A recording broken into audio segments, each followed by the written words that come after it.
Hotard. I've been about 3.5 years. I've been the director at the BFTS, as we call it, British Flying Training School Museum. We're at the airport in Terrell, Texas.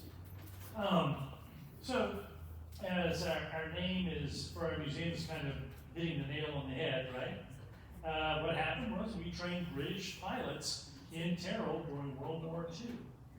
And this was ongoing from August of 1941 until the end of the war in September of 1945. So I've got a PowerPoint here, and I'm going to go through and let's see if there's any viable information here. Can everybody hear me in the back? It's going good? All right, very good. Thank you. All right. So this is the sign in front of the building. It was recently replaced. It was by a volunteer who was kind enough to make a donation in memory of his late spouse. And the old sign is pretty much the same sign. But when we had that awful weather a summer or two ago where we were having 100-degree days, day after day, it just literally scorched it. I drove up to work one day and I thought maybe I just hadn't had enough coffee, you know? But the thing had just turned partially black. That's how it was so being hit with that sun all day long. It was so hot. All right, so I'm going to start off with the mundane information first. All right, so the building we're in, this hangar building, is not original to the wartime. It was built at some later date, probably in the 60s. And we've been in there a little over 21 years now. So we're open Wednesday through Saturday, 10 to 4. Occasionally we do close early or open late or close for a day due to certain special events that are occurring. So always check our Facebook page and our website for notifications on that. But by and large, barring an act of God or a certain holiday, we're there Wednesday through Saturday, 10 to 4. So we're on Facebook, and like I said, bftsmuseum.org is our website. There's our phone number, info@bftsmuseum.org if you want to email us. And we're at Silent Wings Boulevard in Terrell, Texas, right there at the airport. And we're a 501c3 nonprofit. We don't charge admission, but we do accept donations. And we're trying to get planned giving and other fundraisers going. We've just finished our second year with the casino night fundraiser, which went extremely well for us. So we're really, as an institution, a few years ago, say 4 and 5 years ago, we've been, quite frankly, a very quiet and very local institution, and we've tried to become more outgoing. I do presentations like this fairly regularly over the last 3 years. Our board chairman, Bill Hutmaker, does a lot of these as well, all around the DFW. I was in Duncanville the other day talking to 70 plus women in a women's club there. So, all right, okay, so a couple of things. The building we're in, some people here, if you're familiar with Terrell, may remember it from over 25 years ago. It was the Glider Museum. Now, we're institutionally not connected with them, but they moved out to Lubbock, Texas, and they were a facility dedicated to the use of gliders in World War II. Those of you maybe seen some of the big war movies, or just if you had an interest in World War II, you probably remember that a large number of the airborne units, their men were actually delivered behind enemy lines in gliders. They weren't parachutes, and they weren't volunteers. So they were put on these gliders, some made of plywood, some made of a combination of plywood, canvas, and hot metal, right, tubing, right?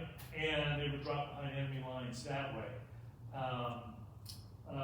In Saving Private Ryan, you'll see them in the background, in like the middle of the movie when they're moving through Normandy. A bridge too far. That's and the big one. Right, a bridge too far. Yeah. Of course, they're used heavily, and in The Longest Day. So it was they moved out to Lubbock, Texas 25 years ago, more or less. And that's why the street there is named Silent Wings. But we've been in there 21 years, and we redid exhibits about 6 years ago. So, the background. There were 6 of these schools in the U.S. As you can see, just looking at the states listed, they're all in the southern third of the U.S., right? Now, of course, why would you do that, right? Well, you have a lot more possible flying days during the course of a year, right? If you're in North Dakota, there tends to be more ice and snow, right? And places like Minnesota. So you go to the southern third of the U.S. and it gives you more potential flying days. And you're trying to get all these young men pushed through the program. You need every advantage you can get, one of which is weather, right? Okay, so they were in Clewiston, Florida. Hand raise here. Who has been to Clewiston, Florida? Anybody? Okay, that's the usual reaction. I was actually there last year, earlier this year, excuse me. And it is a small city in the middle of the giant sugarcane fields. The sugarcane fields there are huge, by the way. And it's south of Lake Okeechobee.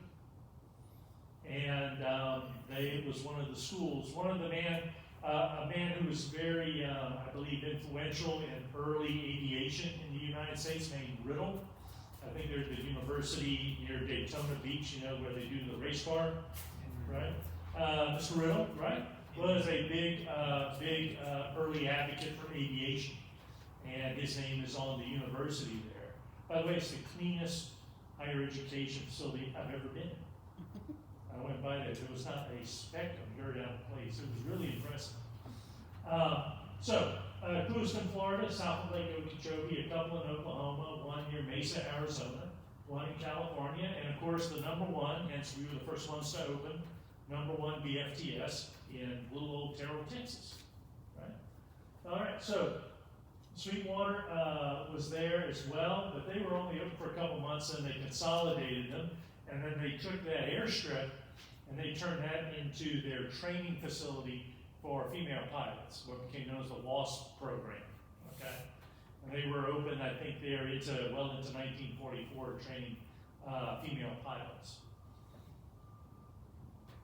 All right, so here's some pictures of Terrell in the early 40s. I think I've got some information here about Terrell. Let's see if I can find it here in the early 40s.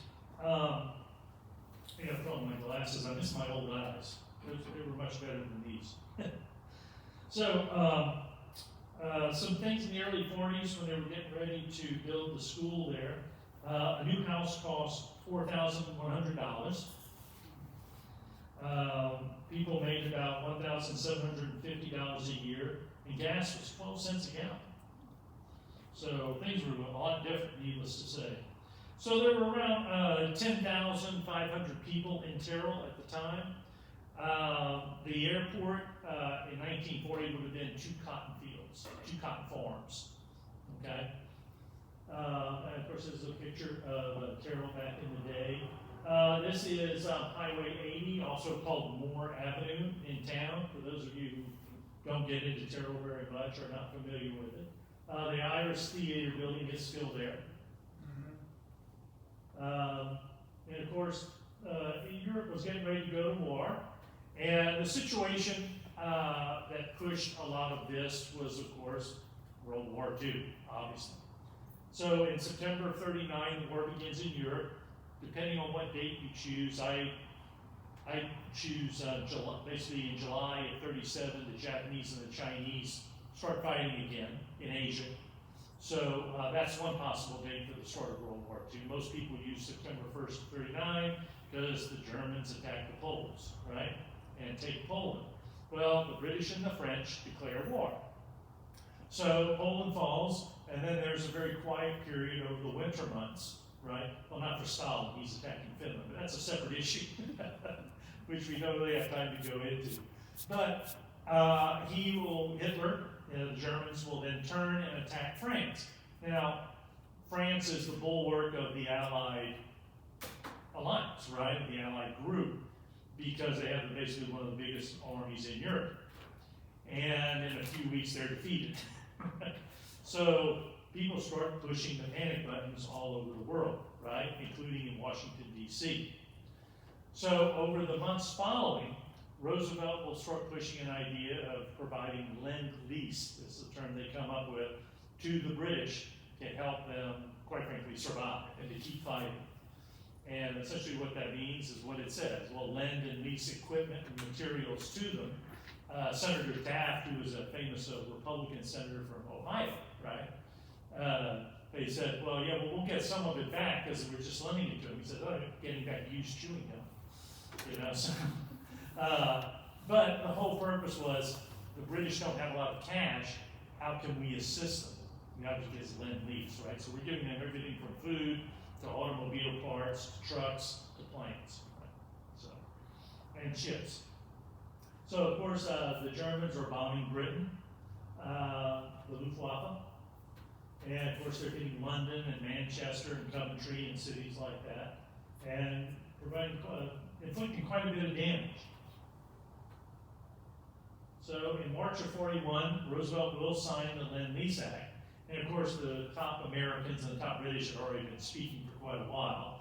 So by June of 1941, one of the many things that they were discussing was getting pilots trained up, obviously.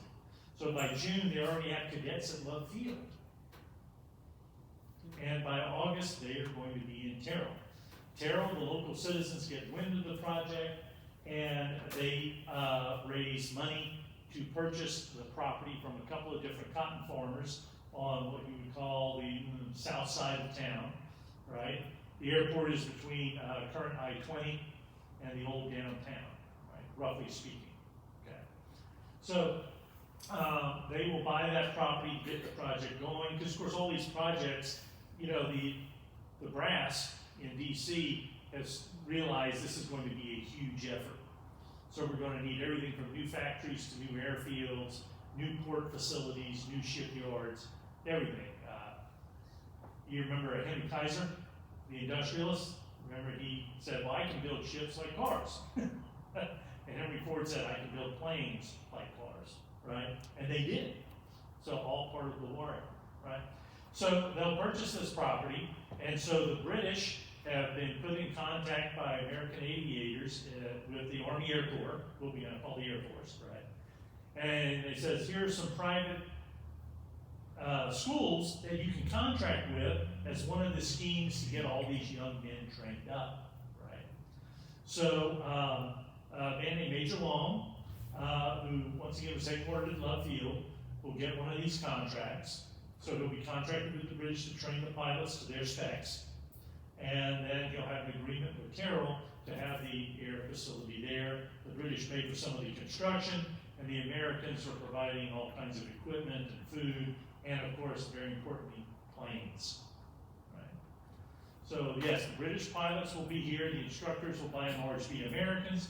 Eventually, once we get into the war, a British contingent will be there to help supervise, keep an eye on these young guys, and then they will stay there until September of 45. So they're in Terrell from August of 41 to September of 45. This is a group picture.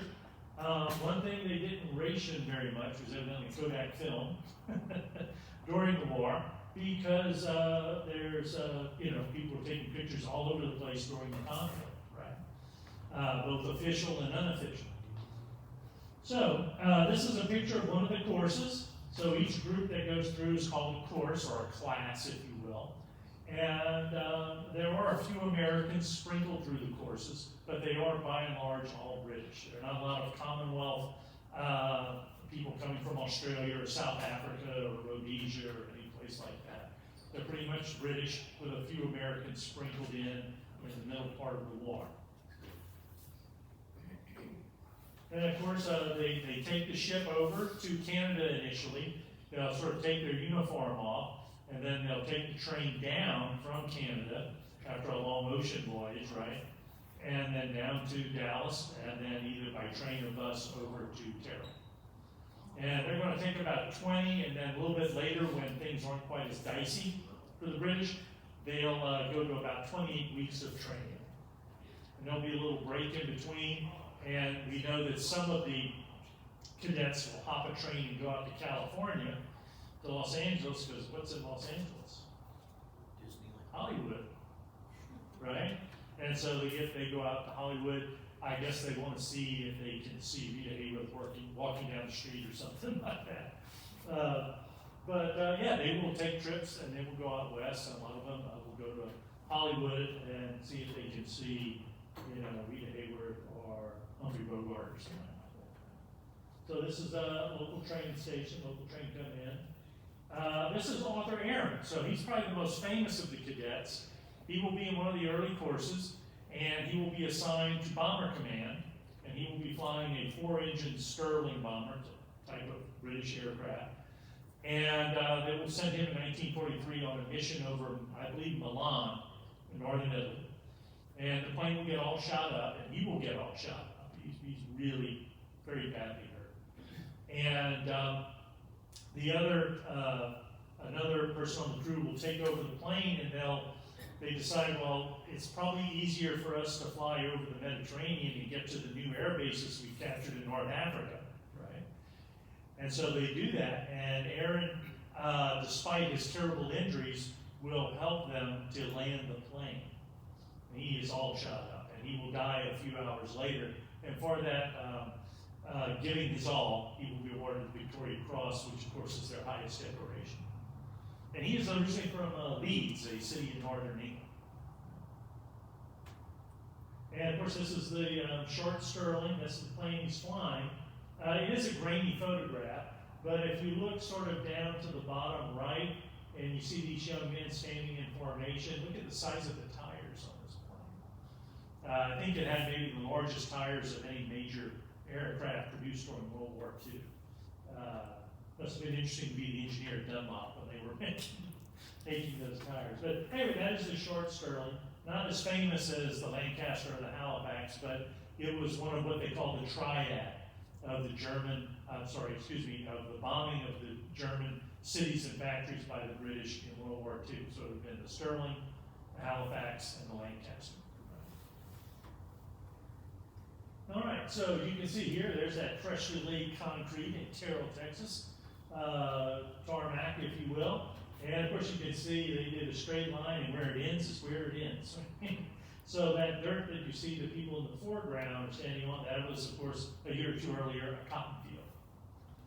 And you can see in the background are the T6 Texans. Those are actually made in South Dallas, or Grand Prairie, if you will.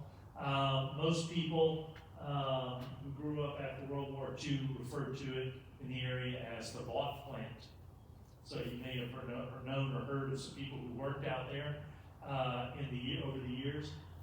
From the late 40s until, I guess, into the 90s, the Vought Company or some other corporate entity dealing with aviation built planes or parts for planes, sections of planes there for many years. But it was built, the factory was built as part of the war effort. Once again, the scale of this is huge, right? And it was meant to build T6 Texans so they could train all of these thousands of pilots that they're going to need for the Allied side. And we had a speaker that came and noted, he said, well, after about the fall, I believe, he said the fall of 41, this plant was the sole provider of this airplane to the Allied war effort. They're going to build thousands of them. North American was running it at that time. They, of course, needed their Inglewood facility for building things like B-25 bombers or P-51 Mustangs. And the facility is so large, they'll eventually add a P-51 assembly line, and they'll also have a second building which they'll use to make sections for B-24 bombers. So the industrial output just at that one little area in Grand Prairie was very substantial. So here they are, getting ready to get flying lessons in their T6 Texans. This is the pod in the background there with the red hood is called a link trainer, okay? And what it is you would take this young man, 20 years old, 19, whatever, and you shove him in there and you button him up. And it's like, this is a simulator, 1940s style. And the object was, we have to train people how to navigate, fly at night, use their instruments, right? And so an instructor would sit at the desk that you see in the foreground there, and they would give them instructions, then they would throw different situations at them. Oh, you now have a headwind. You've got a wind that's blowing east to west, whatever the problem is or the situation.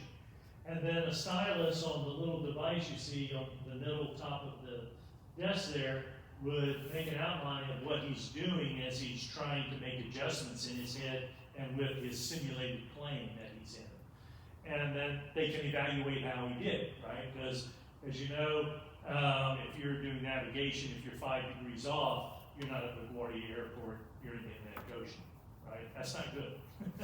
So it was an interesting simulator to help train people to fly with instruments. And it was used for decades until, of course, more advanced things started coming in the 60s and 70s. So here they are, one of their more relaxed moods, some of the young men. They would have a championship soccer team. Needless to say, that is sort of their national sport, more or less, in England. And so they competed in Dallas County with the soccer league there, and they got the trophy, needless to say. Remember, we have it in our display case. So if you come by, you'll see a display case, and we also sell reproductions of their sweatshirts / jerseys in our gift shop. So here's the Stearman. That is obviously, as you can tell, a biplane used as primary trainer for pilots in World War II. You see many of them at airports around the country. Many of them have survived, along with T-6 Texans, because they had a lot of use post-war in agricultural fields and things like that, crop dusters, that sort of thing. And then when the warbird preservation movement took off in the late 60s, early 70s, people were like, oh, there are a lot of these around. And so people started taking them, refurbishing them, painting them in old World War II colors. The most common would be, is you can't tell in this black and white photograph, but it's like a golden yellow and sort of a royal blue. And so, and there's even a national group that has a fly-in up in Illinois every year, of Stearman owners. Now, one of the things these young men would do, being that they're young and rather bawdy at times, is they're doing night flights, and one of the things they'll do is they will fly to Dallas and back, or something like that, right? Training missions, right? And training flights. And so what's the biggest thing in Dallas in 1942? The old Magnolia Oil Building, right? What's at the top? Pegasus. So who wants to raise their hand and bet that these young guys are going to buzz the Magnolia Oil Building with the most aggressive way that they could? And we actually have a living pilot cadet. He's around 99, I guess. And he says, oh yeah, they took us out onto the parade ground and read us the riot act about us buzzing buildings in Dallas. Because some of them were dating girls in Dallas and things like that. And they fly over the house at like 9 o'clock at night. You know, and scared the ladies in the neighborhood, right? And the dogs would start barking and everything. So he said they knew it was me, that I was one of them, because they put us all out on the parade ground, but as he was talking, he looked straight at me during the whole lecture. About do not buzz buildings and houses in Dallas. All right, so this building is still there in the background, the old Bass Drug Store, and the sign is still up, painted up at the top. It's now used for different purposes, but this is cadets probably on a Sunday morning, walking in or marching, if you will, in formation to go to their various house of worship of their choice. And then a lot of times they would spend Sundays with some of the local families. So a key thing about why they didn't just have a good relationship with the locals. A lot of these young cadets became very close with the local families, right? And one gentleman who moved back to Terrell after the war and became an American citizen and eventually mayor of Terrell was a man named Henry Madrick, who was very key. He has passed away now for several years. But he was very key in getting the museum up and running. They did displays downtown before, but getting over 21 years ago, getting us moved into our current location. So unfortunately, flying is a dangerous business. And as you can see here out at the local cemetery, right there on Moore Avenue, Highway 80, at Oakland Cemetery, is the graves of 20 of these young men, very young men. And they were killed by and large in various training accidents. We lost 4 in one night up in Oklahoma on a night flight exercise. And there's a little plinth there that was actually dedicated by Lord Halifax, who was in the British cabinet during World War II. It is still there. All right, so basically after the war, people who had been in the BFTS basically had their own veterans group. And they started meeting occasionally, fairly regularly, excuse me. And they would meet like an odd number of years in the U.S. and even number of years in England, things like that. And so we moved to this current location, like I said, in 2003. We've been there 21 years. We rebuilt the exhibits in 2018, almost all with volunteer labor, by the way. Our introductory film has a new intro by a living cadet. So his name is Len Miller. He's going to be 99, I think, in a couple of weeks. He was at the BFTS in 1945 when the war ended. And he's recorded a little intro to go with our orientation film. So we're very happy with that. We're getting a lot of good reaction from our guests about that. And of course, we'd like to invite all of you to come and visit the museum when you have time. We'd love to see you there. It's also a good place to bring when Cousin It comes to visit, right? You don't know what to do. Right? Bring them to the BFTS, show them around. Right? So we have educational programs that we do about 7 times a year. We'll talk about a little bit more about that in a sec. We have about 8,500 square feet. And we also do special events with the city and the Chamber of Commerce, including Freedom Fest, which is fireworks out at the airport every 4th of July. And like I said, we're at the airport, and we have this Sunday will be our Remembrance Day, to use the old-fashioned term, Armistice Day, right? Service, and that'll be at 3 o'clock out at the airport in the public, and of course, all of you are invited. And there's usually tea at the museum afterwards. So we've been there over 20 years, like I said before. So here's a crowd from one of our documentary screenings. So some of our educational programs involve documentary screenings. Some involve lectures and presentations by various people with a certain expertise in a given matter or so. And what we've done a number of different things, but most of our programs have obviously been about aviation and World War II. And the object is that if you're able to come regularly, you'll get a good grounding knowledge of World War II, ranging from equipment used to the strategy at the highest levels and everything in between and stuff. And so we're keeping this up and having programs. In January, those are normally free and open to the public. When we charge, like we're going to do in January, it's usually to make it so we can have a small fundraiser. And Lucky Luckadoo, the B-17 pilot who lives in the Dallas area, will be coming for a luncheon on January 16th. So if you call, there will be limited seating. If you call the office and reserve your ticket soon, you'll be able to have a seat to see Lucky Luckadoo give a presentation. And it, like I said, will be a luncheon. So there will be food provided, and it's going to be like, I don't know, $30 a pop. So here's some statistics about the school. There were, the 6 schools graduated a little over 6,600 pilots, and they also, like I said, sprinkled in about over 550 for the Army Air Corps, right? And there were about British and American personnel, about 2,200 were at the BFTS during the war, trying to go through, and about 1,400 graduated.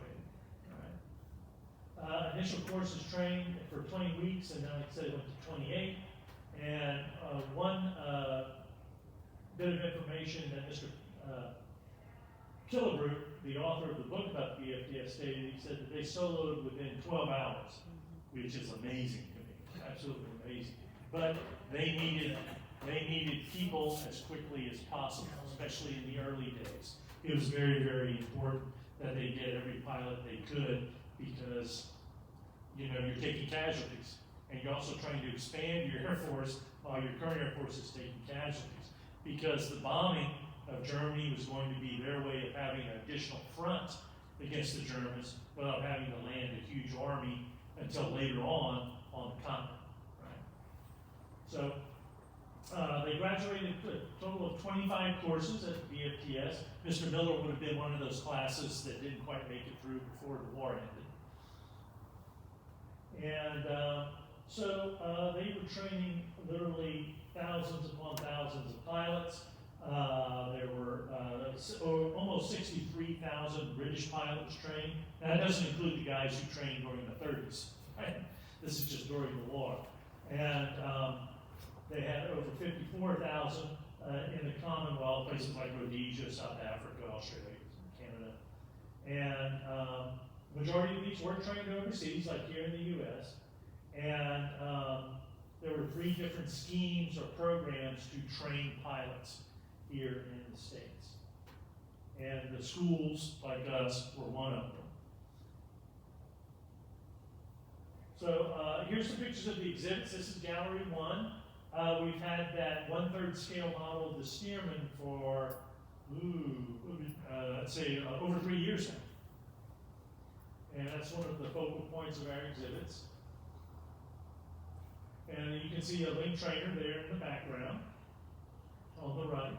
And the large wall map was something that Mr. Madrick recalled that they used at least at some point during the actual training school being in existence, because they were trying to give these young men from Britain a sense of scale and scope based on where they had lived and the country they were from and where they were in Texas, right?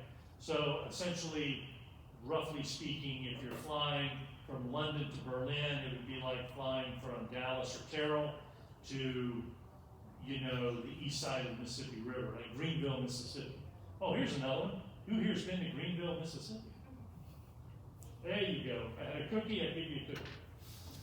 So if you're ever in that area, go by and see the Indian mounds there. They're quite interesting outside of town there in Greenville. And of course, we have a parts spike, which was after the war. Everyone went back to civilian manufacturing, and so they took the parts that they put in storage before the war and really threw together some products so they would have something to sell until their new models could come out. And that's a Velocet, which is a British type of motorcycle. So we're still growing, even despite everything with COVID from a few years ago. They were closed for 70 days during COVID, and there were about 1,800 visitors at that time. And so attendance was well ahead of 2019. So we've been doing fairly well, even with all of that. Like I said, we have our conversations with programs like the one I talked about in January, our educational programs. And we sponsor the 4th of July program along with the Terrell Chamber of Commerce. And we do Remembrance Day, which is coming up on Sunday. And we do an annual micro exhibit at our local library. And we do our casino night fundraiser. And we've had about 3,000 people in one of the last years that we have our total figures for. So we've grown, and we're doing more things off-site, such as this presentation today. And we're getting more people at the museum. One of the things that's helped us out, and I think maybe I have a slide of that, maybe I don't. This plane we're hoping will be flying in. It's been on tour to be flying in, and we'll have this available for the public to see on occasion out at the museum. So we'll have a real flying Stearman in our collection very soon.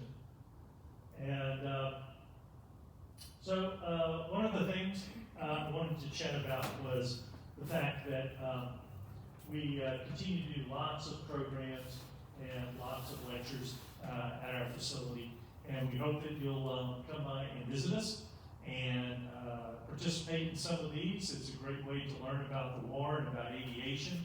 Our most recent program was actually about one of our board members has an experimental aircraft. which is a type of aircraft. It's a type of designation from like what is it, FAA, something like that. And you kind of put it together yourself. You have to partially build it. And you put it together and you get it approved and reviewed and so on and so forth. And then you're ready to go and fly. And they usually hold like 1 or 2 people.